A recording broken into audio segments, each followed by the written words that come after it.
India's diesel economy may be about to change. The government is considering a massive incentive program worth over $1 billion to push electric buses and trucks across the country.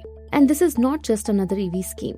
This is about energy security, rising oil prices, and reducing India's dependence on imported fuel at a time when the West Asia crisis is shaking global energy markets once again. So what exactly is being planned? According to Bloomberg, the proposed program could run for 10 years and focus on India's commercial transport sector, one of the country's biggest diesel consumers. The target: privately operated fleets, especially intercity electric buses. Early discussions have focused on supporting around 10,000 vehicles initially, with the possibility of eventually scaling that to 40,000 to 50,000 electric buses and trucks. And the support being discussed is significant. One proposal includes interest support of up to 1.5 million rupees per vehicle over its lifetime. The government is also evaluating a partial credit guarantee mechanism to help smaller operators secure financing more easily. Because right now, the biggest hurdle is simple: electric commercial vehicles are expensive upfront. Officials are already in discussions with lenders, fleet operators, manufacturers, and guarantee providers. Meetings with the Prime Minister's office and industry stakeholders are also expected this month. The timing is not accidental. The ongoing West Asia conflict has once again exposed how vulnerable India remains to global oil disruptions. India imports nearly 90% of its crude oil needs, and commercial transport still runs overwhelmingly on diesel. That means every oil shock directly affects freight costs, public transport, inflation, and the broader economy.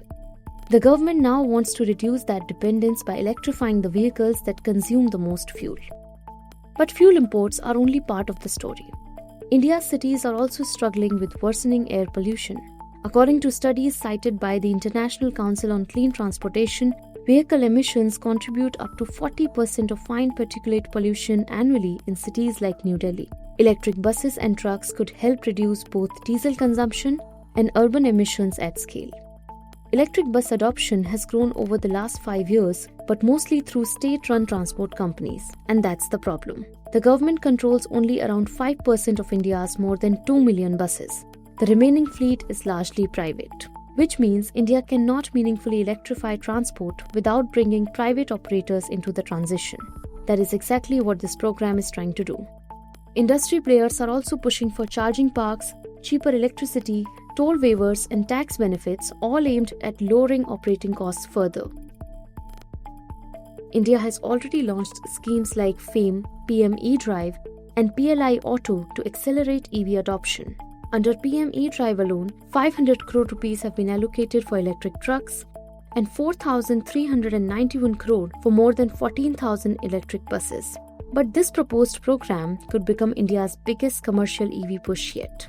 Because this is no longer just about cleaner mobility, it is increasingly about protecting the economy from future oil shocks while reshaping how India moves. Follow Business Standard for more such stories.